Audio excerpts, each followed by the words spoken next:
tutors, mentors, and the city with your host.com. The City Tutors presents Tutors, mentors, and the city with your host.com. Good morning, good afternoon, good evening. My name is Kevin.com Brown, and welcome to Tutors, Mentors, and the City. And like we do every episode, I'm just going to jump right in. Please join me in welcoming our guest for this episode, Mr. Samuel Wu. Give it up for Samuel. Hey! Nice to be here. Hey, so what do I call you, first of all? Do I call you Sam, Samuel? What do you like? Just Sam. Yeah, it feels weird when somebody calls me Samuel. You know, it's weird. Okay. All right, Sam. So jumping right in. Who are you, Sam? I'm a software engineer. I immigrated to the U.S. in '83, and I've been in New York for 12 years, so I feel like a New Yorker now. Okay, software engineer for what? Do you work for a particular firm? Are you freelance? What do you do? I work for Google. Oh, okay. So you said you immigrated to the U.S. in '83? Yeah. All right. So where'd you pick up your IT skills? That's a great question. In third grade, I saw a computer in the corner of the room. Nobody else was using it, and I thought this looks fun. I want to play some games on it, and I started kind of fiddling around with it, and really liked it. Really had a passion for it. So that's where I started. I did study in college. I majored in electrical engineering, but I took some software courses on the side of that. So. Okay, so '83, that was early on in the computer age, right? That was like the year the internet was created or something like that, right? This was way before the internet, yeah. Yeah. Okay. Yeah. And of course, nobody was using the computer, and you found it fun. I remember that's how I learned to use a computer, by playing solitaire, right? That's how I learned how to maneuver the mouse and to go into the files and stuff like that. Playing games. That's a fun game. I play that a lot. Yes. Okay. So you said you were in third grade. Public school or private school? It was a public school in Los Angeles. What part of Los Angeles? One of the burbs, not LA proper, but near Monterey Park. It's Rosemead. It's one of the million suburbs of LA. Okay, so what was public school like for you growing up? It was it was a little bit tough to begin with. I had to learn English, and my family just came here. We didn't know much. I would walk to school by myself, and watch out for the dogs, and and so it takes a little while to come from China to LA, in the middle of the '80s, and I was in the middle of Michael Jackson and Madonna and all that, and that's kind of what I remember about LA. I love Michael Jackson, I love Madonna, right? Yes, you and everybody else. Right. Any siblings growing up? No, I'm an only child. Okay. So, you went through public school. Were you and you end up with an electrical engineering degree, you work for Google. So that represents success and brilliance. Were you identified as brilliant when you were a young lad in public school? I don't know if it's identified as brilliant, but I was always kind of known as the computer nerd. And I was in high school. I did get some awards in geometry class.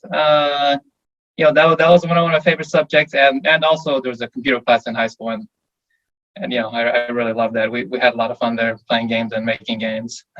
And making games, so that's like coding and stuff? Yeah. In high school, our one of our projects, the teacher was, we could make a game, and everybody made their own games, programming, coding, in one of the old languages in Turbo Pascal. I don't think they use that anymore. In LA, we were, I guess it was kind of it's a low income neighborhood. We didn't have much. The most exciting thing was the arcade by the grocery store, right? Okay. So you finish your high school journey. It's time to go to college. Where do you go? What was that process like? Yeah, that was kind of a random combination of things. I'd taken the SATs, and because of that, I went to University of Texas, which is a state school, right? They gave me, a great scholarship and everything, and so didn't have to pay for college thanks to that. And I also didn't know about any of this Ivy League stuff. I didn't know what that's all about. So I figured it's a good school. Some of my friends went there, so I ended up going to Texas and majored in electrical engineering because that's what my uncle in LA, he was an electrical engineer, and I kind of looked up to him. So I figured, I'll give it a try. Now, UT, University of Texas, isn't that huge? Isn't that a huge college? It is massive. Yeah, I think technically they have the world's largest dormitory. So as a freshman, everybody goes through Jester Hall, which is one of the on-campus dorms. And I think the building's over, I don't know, I could be totally wrong, but like 10,000 people or something. It's one of the world's biggest, dorms. Yeah. Yeah. And the school itself is huge too. Like I think 50,000 students or something. Yeah. I don't have any specific knowledge. Like I didn't Google this before I'm speaking to you, but as soon as you mentioned it, I'm like, well, Dallas does things big, and UT sounds huge.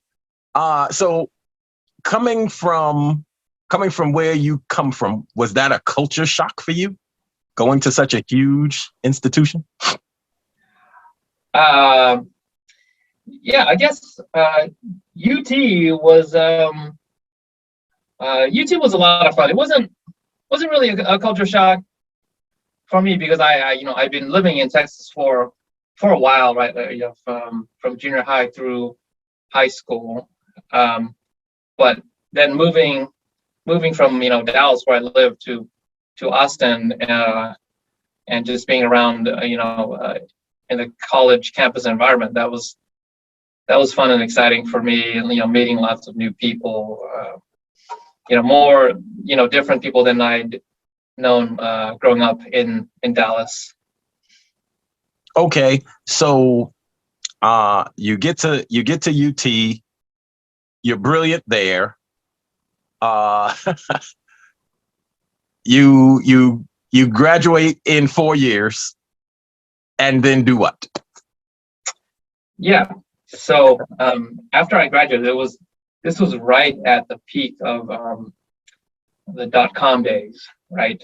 So this was 1990.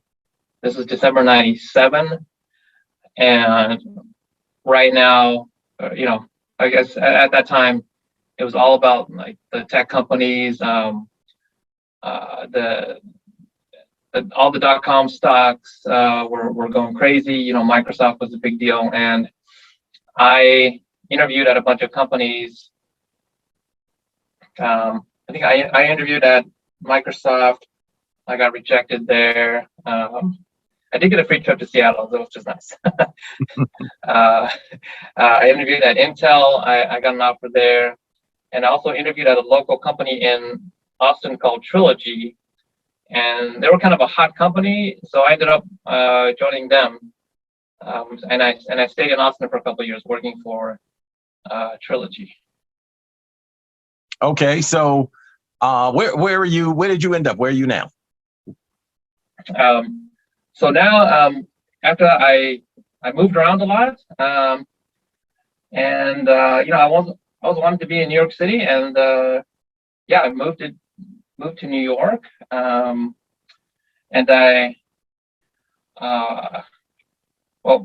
previously before Google, I worked at a hedge fund in Midtown called Annaly Capital. I was there for 7 years, and then I joined Google in the middle of the pandemic.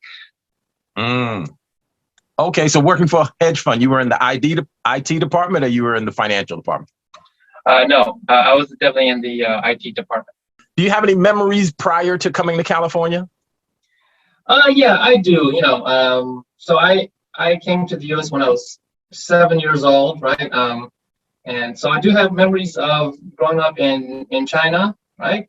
Mm-hmm. And have some memories of my hometown and where I lived and my relatives and so on. And I went to first grade in China. So yeah, I do have some memories.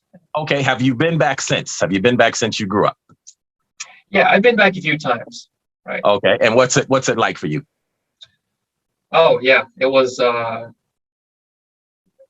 it was amazing just to see the neighborhoods and the houses that I grew up in, and just the completely different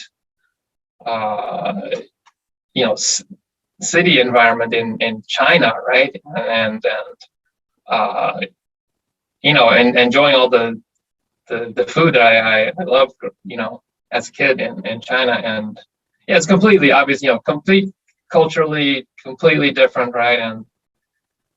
And yeah, it's interesting, like I feel more American now just because I pretty much grew up here. But then when I go back to China, also, there's a part of me that's like, yes, it's like, oh wow, this is, I also grew up here, and I feel that, Chinese part. So when you go back there, can they tell that you're American, that you're grew up in America? Can they tell you're a tourist? Yeah, they can spot you a mile away. Yeah. Yeah, just by the way I dress, my demeanor, my choppy, broken Chinese, right? That I try to pass off, so for sure. Yeah. Okay, but when you go there, you can survive, right? You can speak and understand enough where you can get around, like you don't need a translator or anything. Yeah, exactly. Yep. I know enough to get by, to understand basic things. I can say basic things, right? To survive, right? Dude, so I grew up in the projects in the Bronx, and it was a black neighborhood, but it was black and Puerto Rican. So I grew up around Spanish. I grew up around Spanish people all my life, Puerto Rican people specifically, right? It wasn't Cuban, it wasn't Dominican, it was Puerto Rican. So now I'm in a grad school. I'm in grad school right now, master's program, and I have to take a language elective or something in order to get my degree. So I started doing Duolingo, right? Yeah. You familiar with Duolingo? Oh yeah, everybody uses that, right? Okay, so I just started using Duolingo. I love it. It's like a game, 15 minutes a day or something like that. Just to get my chops up, because I think I have the choice of taking a Spanish class and getting at least a C, or passing a test where you translate 2 pages of Spanish. So because I grew up in Puerto Rico, even though it was the Bronx, because I grew up in Puerto Rico, I'm familiar with the language, but I'm doing Duolingo. Do you think that if you signed up for Duolingo and you took Chinese, do you think that could ever get you up to speed enough where you could go back to China and they not know? Like, do you think you could get you to a level where you could blend in Uh, yeah, I see what you're saying. Like if I was immersing myself in Chinese or taking Duolingo, I think I could get up to like maybe a pretty decent proficiency, right? It'll take me a while, but I can do it. But I don't know if I can reach the level where they can't tell, I'm an American. That's Now, yeah. can you read and write in the language? The sad thing is, when I was in LA, I think for every English word I learned, I forgot one in Chinese, right? So I can't read and write beyond like a few basic letters and my name, right? Yeah, Okay. unfortunately, Okay. So you come to the big city. And New York is a big city, but it's still not Texas, right? Texas is not Dallas, but it's because Dallas is sizable. It's just less populated, I would imagine. it is. But yeah. So you come to the big city. What was that like when you first got to New York? Yeah, New York was total culture shock. Completely, like I'd been around in different places in the country, but New York was completely different.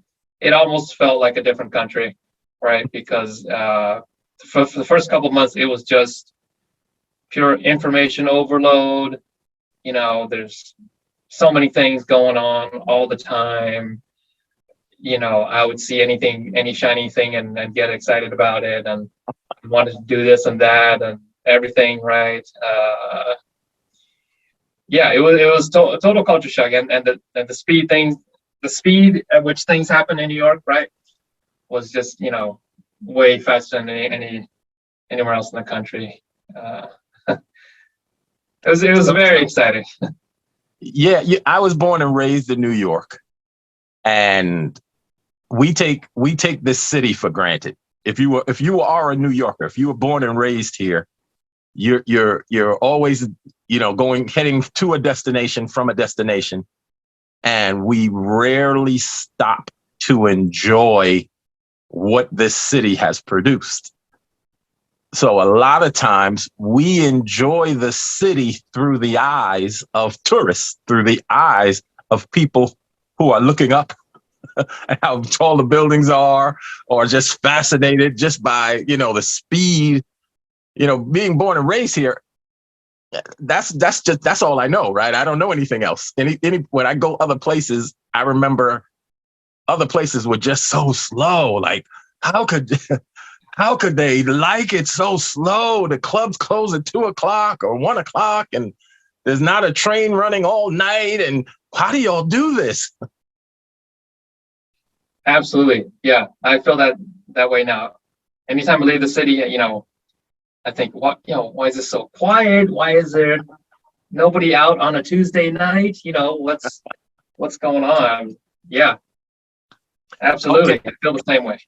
Yes. Okay. So the name of the sponsors, I want to give a shout out to the executive director, Gary Rifkin of City Tutors. And I want to give a shout out to the chief program success manager, Michael Chin, and all of the great volunteers that are the engine to the machine that we do. So that being said, City Tutors is a tutoring and mentorship organization. Have you ever needed a tutor, or were you just that brilliant all your life? I would say that I didn't need a tutor for I didn't need a tutor most of my life for like academic things until I hit college and I took this one class called vector calculus. And I think I was so used to breezing through classes before, but college gave me a kind of a reality check where I was in a tougher environment with other, I guess, skilled individuals. I thought I was pretty good, but I remember getting a C in that class, and I also there was physics in college that really, really, had a tough time with that. definitely, could have used a tutor in those situations. But more than just a tutor, I think I could have used a mentor growing up, like in terms of like, like career advice, right? About college and what to study and then those type of things. Definitely, that would have. I think that would have been great. Okay, so that sounds like you didn't have a formal mentor. So informally, looking back, who would you say qualified as being your mentor? Yeah, I had a few people that I looked up to as mentors. I think one of the college professors that I had in one of my computer science classes. I admired him because he came from industry and had lots of like solid experience, and I thought his classes were were very well thought out, and he gave me some advice, in terms of like what companies to work for and so on, and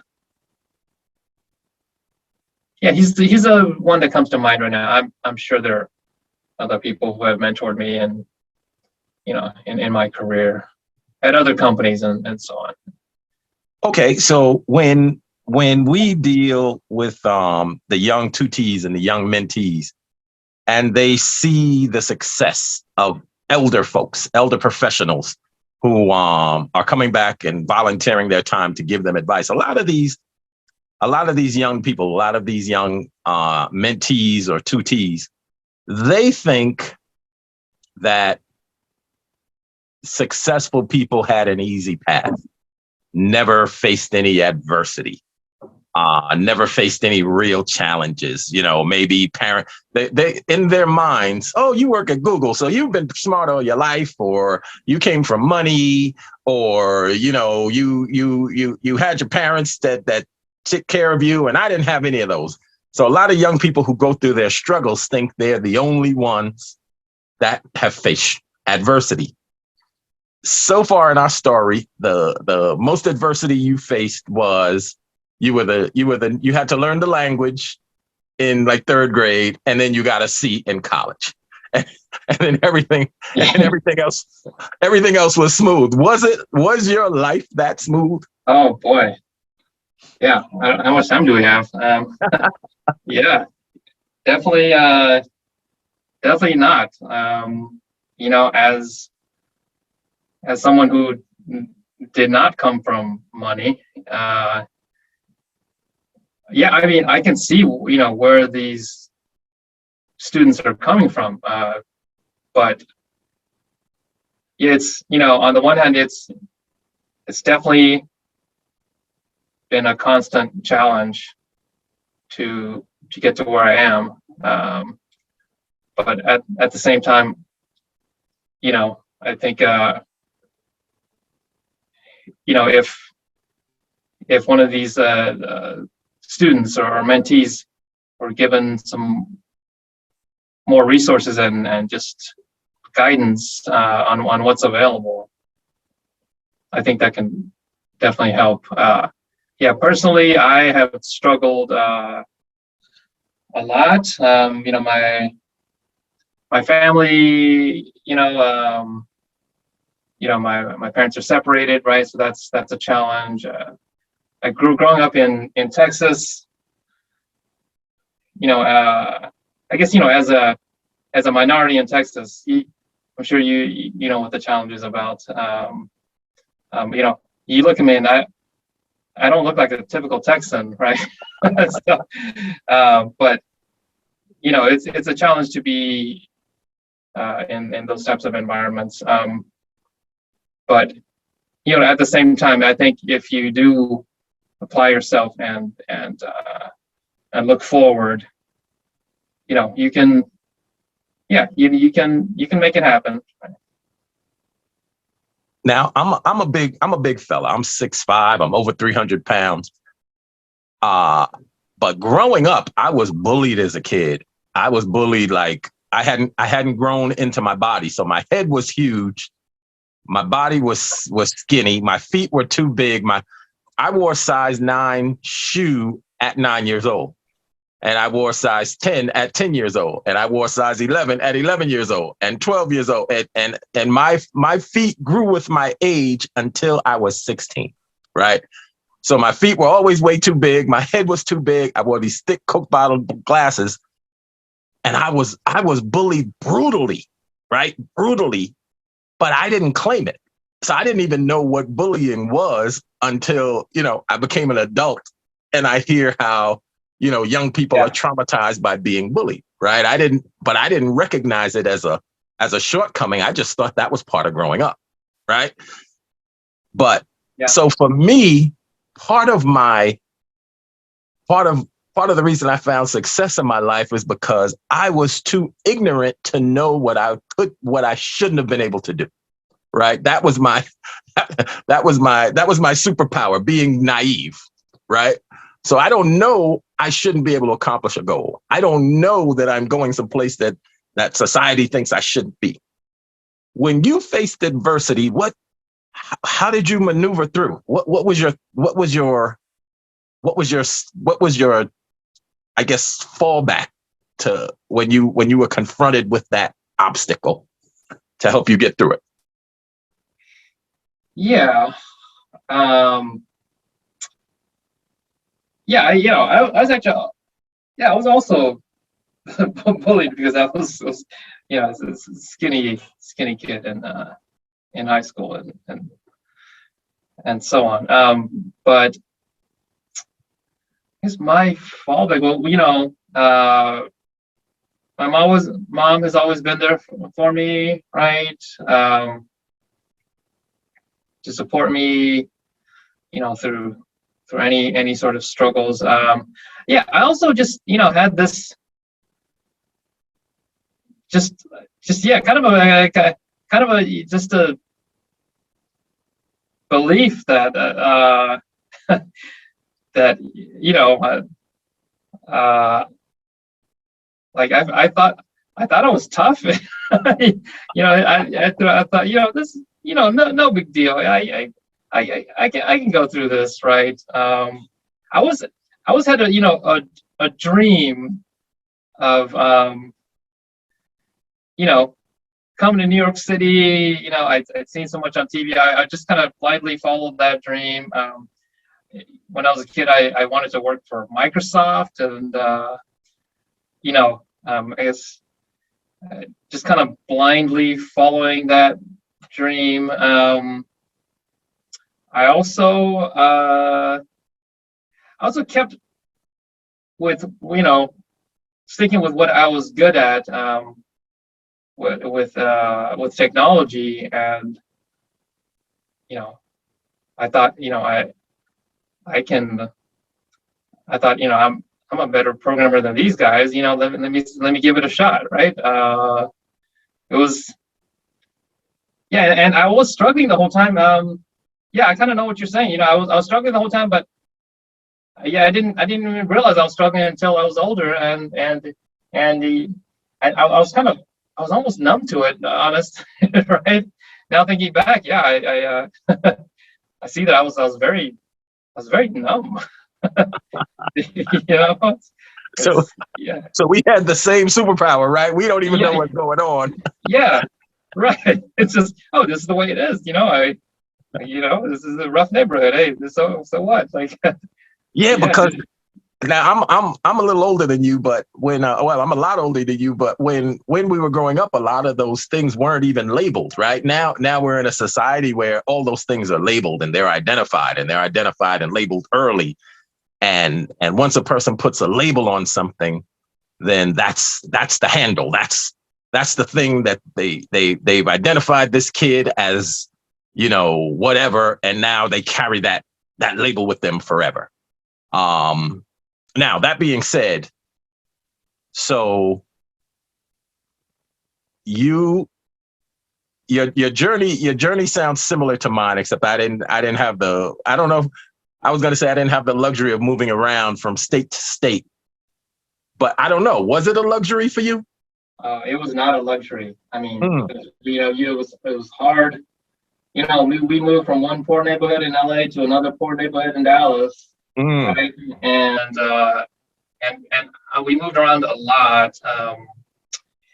And it was hard to make friends, right? Moving around so much and have something stable in your life. Yeah, I almost kind of wish I just stayed in one place so that I could have that stability and make like long-term friends. And yeah. that's interesting. That's interesting. Okay, so with those responses in your journey growing up, going from immigrating to this country to working at Google, what is the best advice you received along the way? Best advice. Well,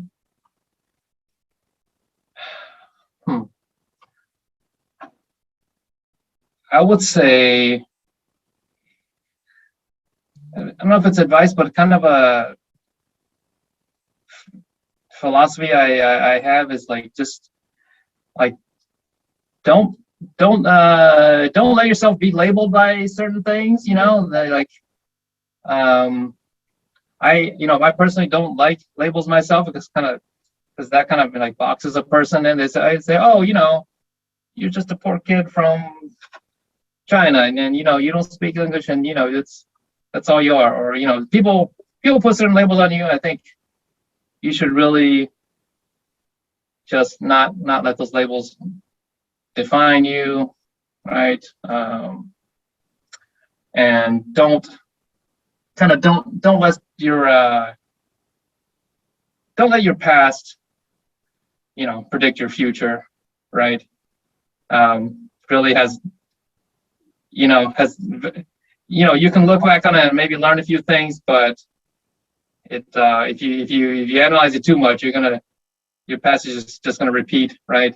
It'll stop you from getting to where you want to be. That's kind of how I think of things now, right? And that's how I feel. So. Oh, that's a good one. No, that's a good one. Don't let your past predict your future. That's a good one. Now, how far you're at Google? How far are you from the top? Like, oh yeah, at Google, I'm definitely not at the top. I would say I'm solid in the middle. Yes. Oh yeah, yep. I will say that's kind of initially when you first start working at Google, you almost feel like that's a downside, because at Google, it's hard to be like the smartest guy in the room because there's a million other smart guys in the room, right? Now you might have come from a smaller company where you were like the top guy, but at Google it's not like that. But at the same time, it's good to be surrounded by mostly competent people, right? They definitely not 100%, but let's say the majority, fairly competent, right? And also, like, I think Google's a pretty good culture where there's a lot of emphasis on respecting your peers and making sure that you're very supportive, and any of the toxic cultures is they're very serious about keeping a good culture. So. And Google, of course, is huge. Yes, it's yeah. Even the New York office is I think there's 12,000 people in New York or something. Okay, and the fact that Google is ingrained in our bloodstreams, just to the point where we don't say, hey, go look it up on the computer. right? That's actually the Google is actually the term that defines, hey, go look it up in the computer. No. You Google it. That's it, and that's everything. That's monumental to to develop such brand recognition right there. Yeah, it's really amazing what they've achieved. Have you been through technology? have you been to the Silicon Valley Google? I actually have not. I've never been to the main Mountain View headquarters. Okay. Yeah. And that's the one where they have the big the thing, right? The thing I've seen in TV shows. Yeah, I don't know, because I had never been there. I always, even though I lived in San Jose for a couple of years, I lived in the Bay Area. I wasn't working for Google at the time, so I didn't get to see it. Maybe one of these days I'll go. I do have coworkers in the Bay Area, so maybe I'll try to visit them. Right. Now you said I remember you said you went for an interview in Seattle, or did you live in Seattle? Oh yeah, I went for an interview at Amazon in Seattle for only a weekend. So Okay. I did a weekend. You don't know, but I'm a stand-up comic. So I did a weekend at a Seattle comedy club. I don't even remember the name. Wow. Yes, but I remember it rained a lot. I remember the city has a gray overtone. It's a beautiful place, but it was grayish, right? As opposed to sunny, sunshiny. It was just it wasn't a sad gray, but it was gray. It was weird. Right. And beautiful at the same time. Yeah, I would love to visit in Seattle some more. Yeah. Cool. All right. So last question for you.